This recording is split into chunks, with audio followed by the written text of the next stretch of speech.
All right, so here we go. The first law of thermodynamics. Now, before we get right to it, I want to review a couple of concepts. Number one is the conservation of energy. Now, this will become important in a minute, but I'm not going to give the exact definition, but I want us to remember that this is a principle that permeates all of physics. So it doesn't matter what you're studying, you've always got a conservation of energy. You can be studying electricity or nuclear physics or anything, including thermodynamics, and you're going to have this principle that energy is conserved. It can't be created or destroyed, it can only change forms. The other thing you'll remember is that we had two ways that energy can transfer.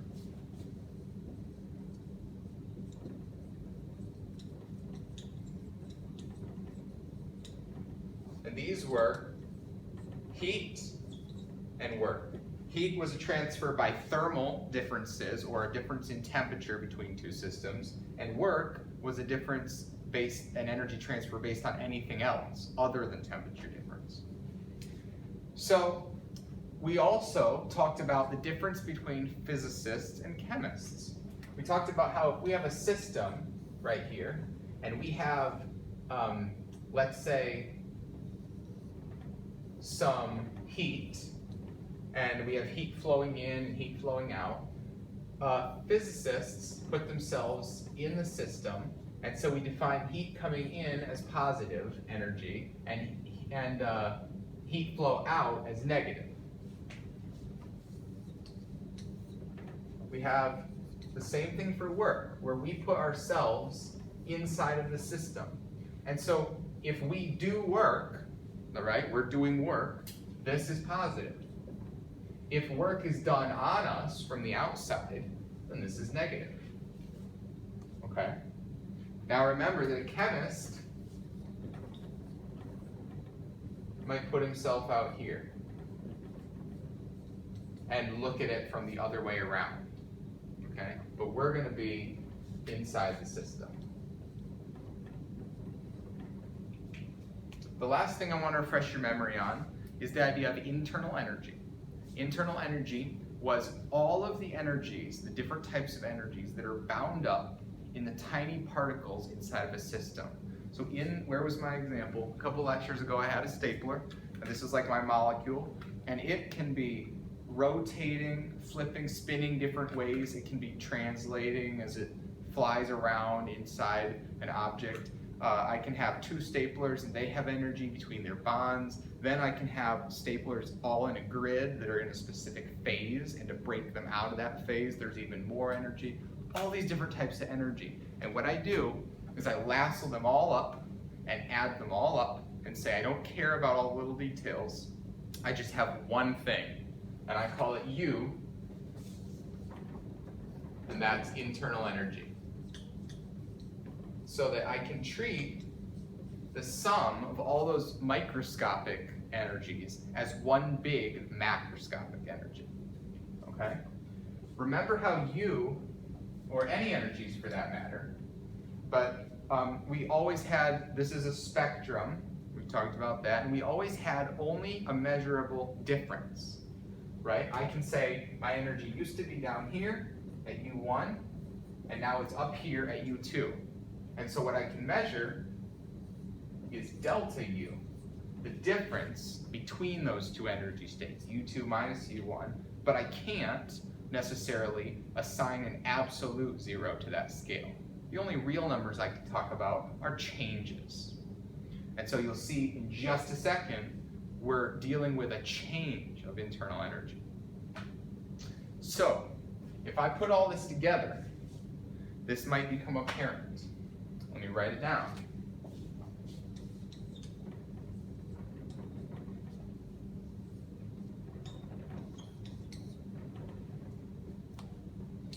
The change of internal energy of a system is the heat minus the work.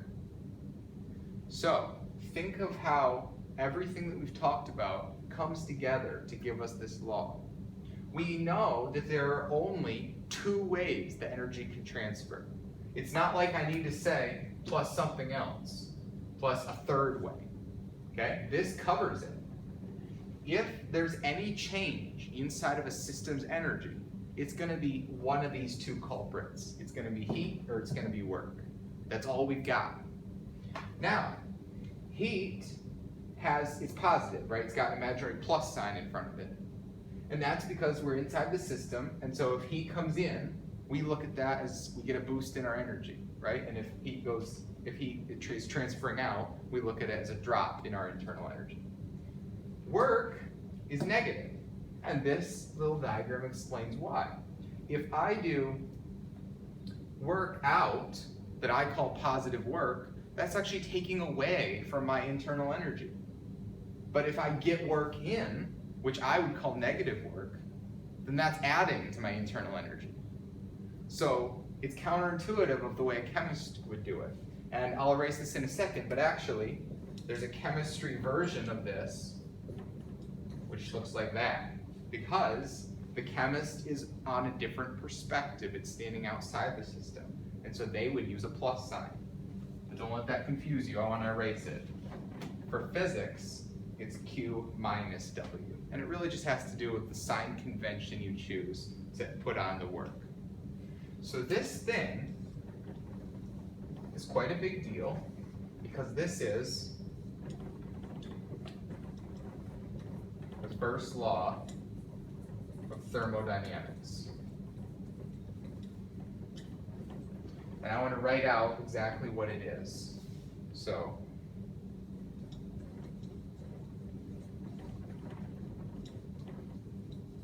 change of internal energy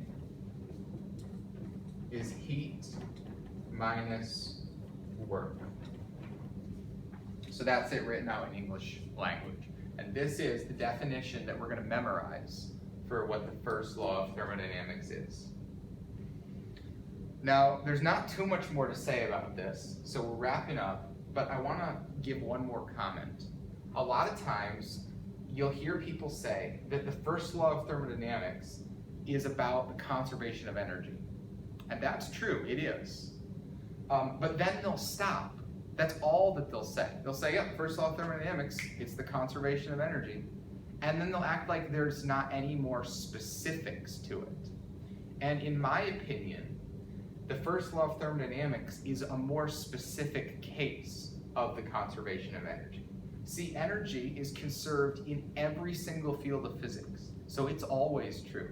But this is only talking about thermodynamics, right? This law isn't necessarily true if you're talking about some wild, abstract other area of physics. And so this is a better definition to memorize, rather than just say, oh, it's just the conservation of energy.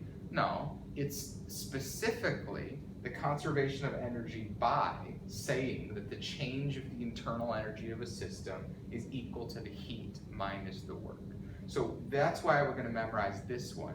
I feel like it's a little bit more exact as to what precisely we're talking about when we say the first law of thermodynamics. All right, so next lecture, we're going to get into talking about efficiency, which leads us to the second law of thermodynamics. So we'll see you then.